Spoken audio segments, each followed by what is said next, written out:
fait, le film vient d'une nouvelle que j'ai lue il y a une vingtaine d'années, une nouvelle de Ruth Rendell. Sì, il film viene appunto da un racconto di Ruth Rendell che avevo letto 20 anni fa. À l'époque, j'avais essayé de l'adapter en court-métrage, en étant très proche en fait de ce que racontait la nouvelle. Et en fait, la nouvelle se terminait par un meurtre. E all'epoca io volevo fare un cortometraggio, ero rimasto però molto fedele al racconto che finiva con un omicidio. Et en fait, à l'époque, je n'ai trouvé ni l'argent ni le comédien pour jouer le rôle, donc j'avais abandonné.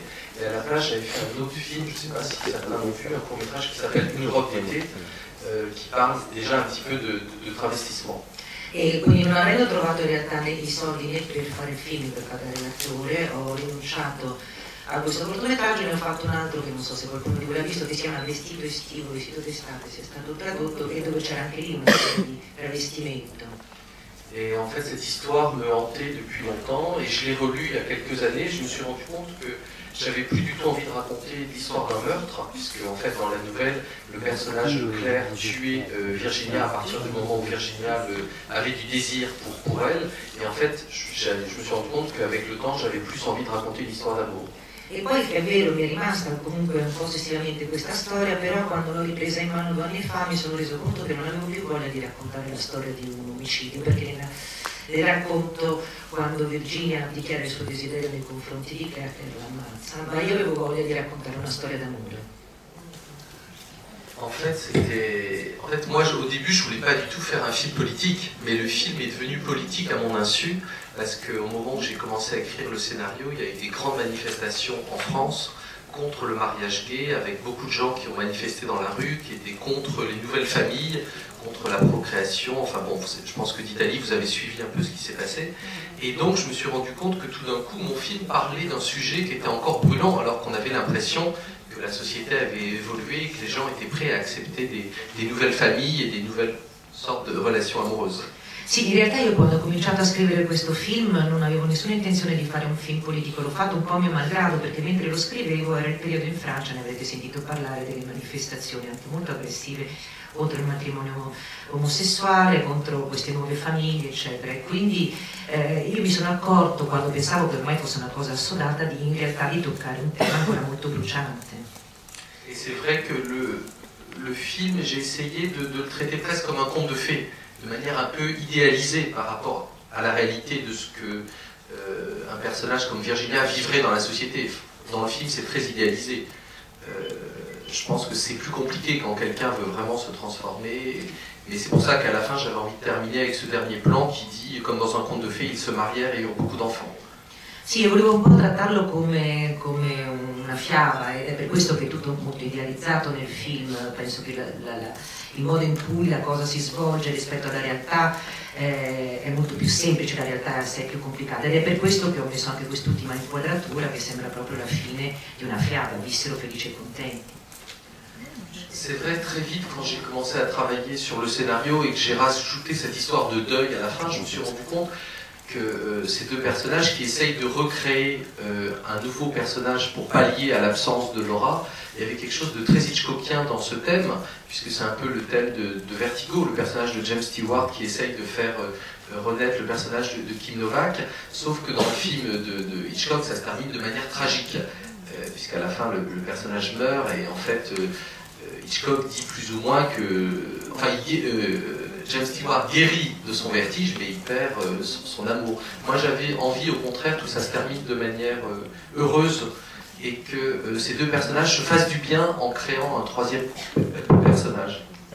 Sì, io mi sono accorto molto rapidamente, scrivendo la sceneggiatura, che c'erano dei riferimenti ovviamente a Hitchcock, soprattutto quando ho cambiato la storia, ho iniziato con questa storia del lutto, quindi questa idea di ricreare una persona che non c'è più chiaramente rimanda molto alla donna che visse 2 volte, anche se in Hitchcock la fine del film di Hitchcock è la morte dell'oggetto del desiderio che è stato così ricreato, e corrisponde fra l'altro anche alla guarigione di James Stewart. Lui guarisce ma perde il suo amore. Io invece volevo una fine felice e 2 personaggi che in realtà si facessero del bene l'un l'altro. C'est amusant parce que quand j'ai écrit cette scène dans le scénario, j'avais écrit à côté, il faut que ce soit la plus belle scène lesbienne qu'on a jamais vue du cinéma français. È divertente perché quando ho scritto questa scena nella sceneggiatura, accanto avevo notato che doveva essere la scena lesbica più bella del cinema francese. Et à ce moment-là, il y a La vie d'Adèle qui est sortie au cinéma. Però la vita è uscita al cinema proprio in quel momento. Et là, je me suis dit, bon, bah, alors il faut faire plus fort que La vie d'Adèle.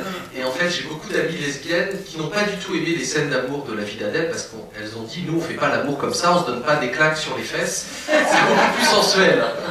E allora mi sono detto, devo fare meglio della vita di Adele. Siccome molte amiche lesbiche che mi hanno detto che non si erano affatto riconosciute nelle scene di sesso, non si stavano le pacche sul sedere, ho detto ok, perché dicevano che facevano una cosa molto più sensuale, e ho detto va bene, allora vado in quella direzione. En fait, je me suis dit que c'était une femme qui était un petit peu enfermée dans sa vie, avec son mari, avec une vie très rangée, qui avait une forme d'ennui.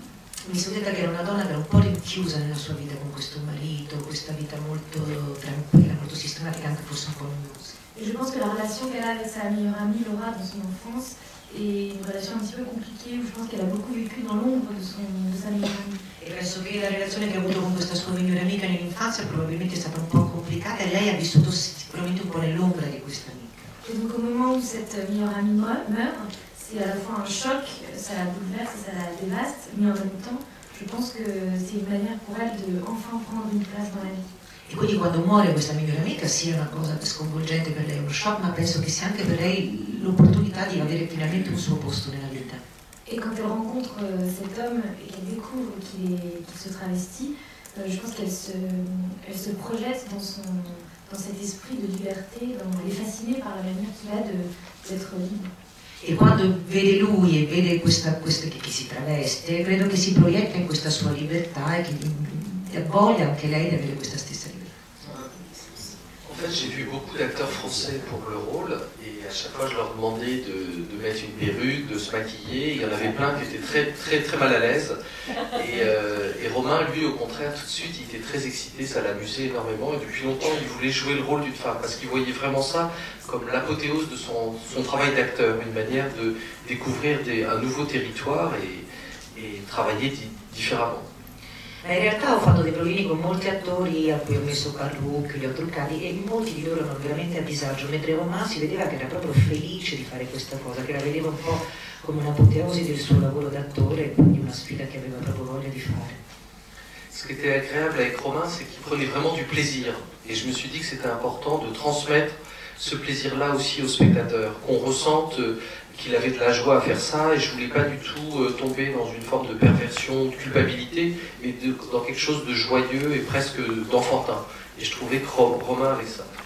E poi la cosa bella di Romain, appunto, che si vedeva che aveva proprio un piacere nel fare queste cose. Io volevo trasmettere questo piacere allo spettatore, far vedere che c'era una vera gioia. Lui lo faceva con gioia, non c'era nessuna perversione, era una cosa molto infantile, mi piaceva trasmettere quello. Et tout d'un coup, elle me regarde, elle me dit bah, pourquoi pas toi? La scena del cinema, veramente, quando lavoravamo con la casting ci siamo chiesti ma chi prendiamo per fare il pervertito nel cinema? La casting mi ha guardato e mi ha detto perché non lo fai tu? Moi je lui ai dit je suis pas du tout acteur, je me sens pas du tout capable. Et bon, finalement, le jour du tournage, j'ai pris un vrai acteur et je l'ai joué, on l'a tourné 2 fois. On l'a tourné avec moi et avec l'acteur. Et je me suis dit au montage, on choisira le meilleur. Et quand on s'est retrouvé au montage, on s'est rendu compte que Romain Duris était bien meilleur avec moi qu'avec l'acteur, donc on m'a monté. E allora quello che abbiamo fatto, siccome io ho risposto alla casting ma non sono un attore, non me la sento, ho preso un attore, però l'abbiamo girato in 2 versioni, una con me e uno con questo vero attore, pensando sceglieremo montando, e quando ho montato la scena ho visto che Romain Duris era molto meglio, recitava molto meglio con me che con l'attore, quindi abbiamo preso quella. Et en fait, alors après, j'ai appelé Romain, je lui ai dit, mais comment ça se fait que tu sois meilleur avec moi qu'avec l'autre acteur? Et il m'a dit, mais parce que toi, tu me touchais vraiment la cuisse et t'appuyais très fort. E allora ho chiamato Romain e ho detto, ma com'è che eri molto più bravo con me invece che con l'attore? E lui mi ha risposto, perché tu mi toccavi davvero la coscia, mi premevi veramente forte. Le macho français soit habillé en femme. Et heureusement, on a eu un distributeur très courageux, voilà, qui s'est dit, au contraire, c'est justement parce que les gens ont peur de ce genre de sujet qu'il faut sortir un film comme ça. Donc moi je pense que les Italiens sont tout à fait prêts, j'invite tout le monde à aller voir mon film. In Francia è stato un successo, appunto, quindi non credo che ci siano stati problemi rispetto a questo. Mi hanno detto che in Italia sarebbe stato più complicato, che l'idea che un attore maggio come Duris venisse presentato così era un problema, poi per fortuna abbiamo trovato un distributore coraggioso che proprio per questo ha voluto raccogliere la sfida, ma io spero che il pubblico italiano sia invece prontissimo a vedere questo tipo di storia.